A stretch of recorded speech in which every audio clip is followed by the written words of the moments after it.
ইউটিউবে ইদানিং এটা রেকর্ড করেন, ইউটিউবে ইদানিং অনেক শিল্পীর কথোপকথন দেখি যে আমি 30 বছর ধরে গান গাই, আমার 14 গোষ্ঠী শিল্পী, কিন্তু জীবনে লাইভে আয়া দিই খালি গলায় গান গায়, একটা যন্ত্র বাজায় গান গাইতে না।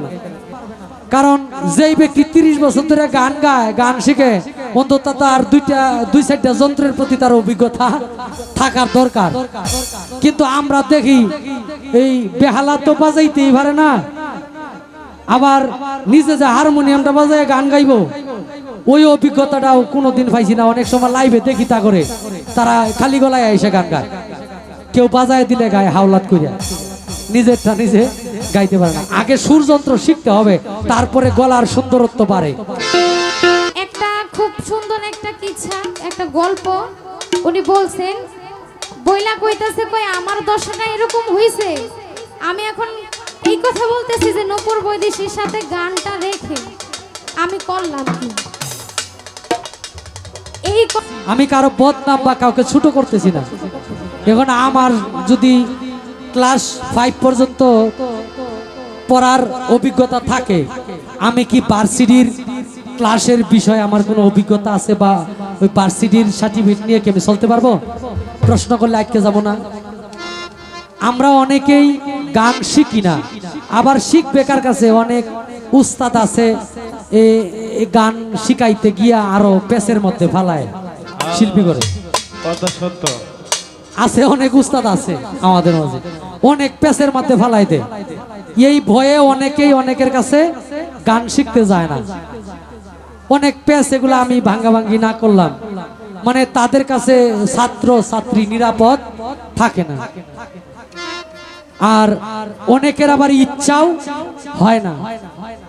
তো আমি বলবো যারা গান করে তারা যেন প্রকৃত বাউল গানটাকে অন্তত শিখে গান যে জায়গায় করুক, কারণ শিক্ষা যেটা যে শিখবে এটা তার কাছেই থাকবে।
এবং শেষের গানটা বিশেষ করে অনেক চমৎকার একটা গান, যে গানগুলো আমরা সচরাচর প্রায় খুব কমই শুনি। বাউল গানের মঞ্চে অনেকদিন পরে এই গানটা শুনে অনেক ভালো লাগলো। তো এইবারে ওনার কাছে আমি ছোট করে একটা বিষয় আর কি মানে জানার জন্য বলেছিলাম। কেন? কারণ ওই যে উনি বললেন না যে কোনো জিনিসের জন্য একটা মাধ্যমের প্রয়োজন হয়, সেই ক্ষেত্রে আমি হলাম একটা মাধ্যম। এখন ওনাকে যদি কোনো কিছু জিজ্ঞেস না করতাম, এতগুলো কথা ওনার পেট থেকে বের হইতো না। গানের পৃষ্ঠে গান, একজন গান গাইয়া বসতো আর একজন আবার উঠতো, এটার কোনো মজাই থাকতো না। আমি একটা কথা জিজ্ঞেস করছি, সেইখান থেকে উনি অনেক চমৎকার ভাবে আমাদেরকে বেশ কিছু কথা বলে আমাদেরকে বুঝাইছেন। এটাতে আমি নিজেও শিখতে পারলাম, আপনারা যারা এখানে আসছেন গান শুনতে, গানের ভিতর থেকে কিছু যেন নিয়ে যাইতে পারেন। সারা রাত জাগলে পরে আপনাদের এই কষ্টটা যেন বিফলে না যায়, তার একটা বন্দোবস্ত তো করা লাগে, তাই না? এখন উইঠা দাঁড়ায় কইতেছে কি, একটা খুব সুন্দর একটা কিচ্ছা, একটা গল্প উনি বলছেন, বইলা কইতাছে কই আমার দশাটা এরকম হইছে। আমি এখন এই কথা বলতেছি যে নূপুর বৈদেশীর সাথে গানটা রেখে আমি করলাম কি। এই কথাটা যদি মঞ্চে দাঁড়ায় না ভাইবা আগে ভাবতেন তাও একটা বিষয় ছিল, কিন্তু এখন তো বিপদে পড়ছি, কিছু করার নাই। আর গান গাইতে হবে, কথাও বলতে হবে, তাই না? আর আমার এই কথার মাধ্যমে যদি একটা মানুষ কিছু জানতে পারে, এটার মধ্যে নিশ্চয়ই কোনো ক্ষতি নাই, এটা একটা উপকার। তো আমি ধন্যবাদ জানাই ওনাকে, অনেক সুন্দরভাবে কথাটা আমাকে বুঝাইছেন। পাশাপাশি একটা গান করেছিলাম, সদ্যীয় মায়ের রানী মায়ের লেখা গান, যিনি এখন আমাদের মধ্যে নাই, না ফেরার দেশে চলে গেছেন। চোখের দেখায় মনের মায়াই কি সর্বনাশ ঘটাইলো, আমারে পাগল বানাইয়া ছালা পিন্দাইলো। এখন কয় নূপুর বৈদেশী দাঁড়ায় গান করতেছো, দামি একটা 3 পিস পরে গান করতেছো, এখন তোমার মুখে কি এই কথা সাজে? এটা কি লেখক ভুল লেখছে নাকি তুমি ভুল গাইছো? কোনটা?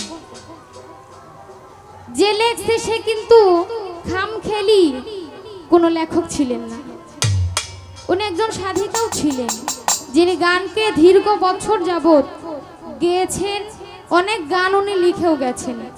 তাই ওনার কোনো কথা বা গানের মধ্যে যদি ভুল ধরতে যায়, এটা আমাদের একটা অপরাধ হবে। কেননা একটা গান যখন একটা লেখক, একটা কবি যখন লিখে, ওইটার পিছনে অনেক সময় দিয়ে গানটাকে যত্ন সহিত লিখে।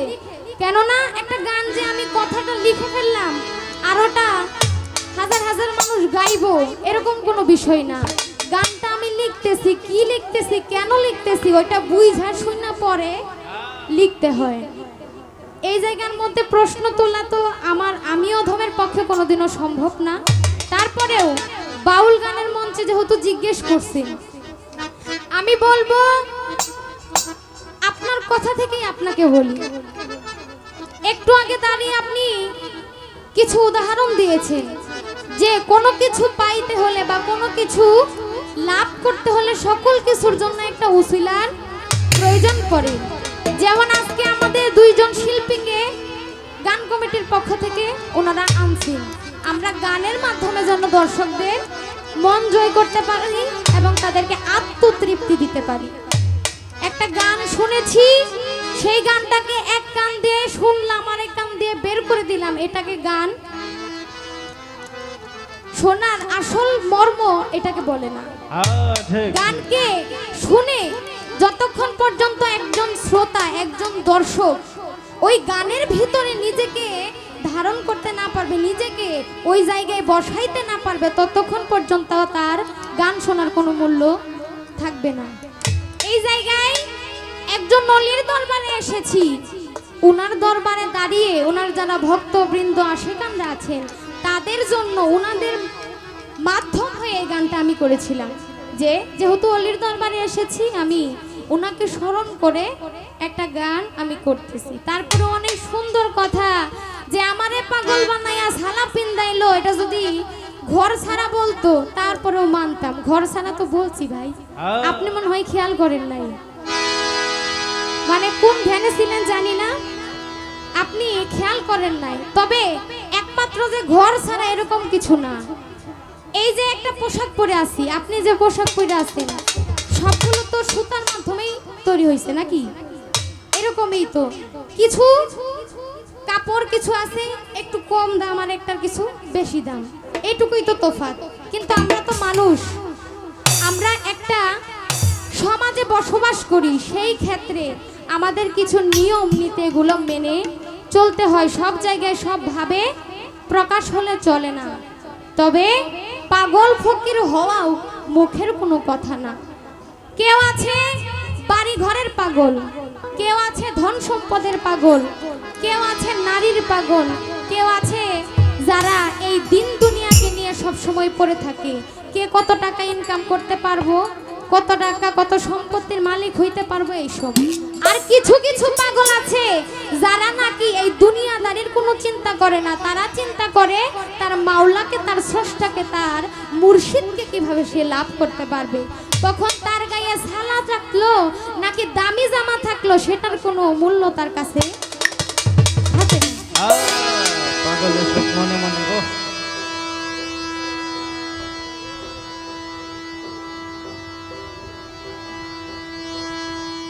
আমি আশা করছি যে আপনি আমার কথাটা বুঝতে পারছেন আমি কোন জায়গায় এই কথাটা বলছি। একজন পাগলের কাছে তার গায়ের পোশাকটা তার কাছে লাখ টাকার মতো সমান, পৃথিবীর শ্রেষ্ঠ পোশাক তার কাছে, আবার আপনার কাছে সেটা মূল্যহীন হইতেও পারে।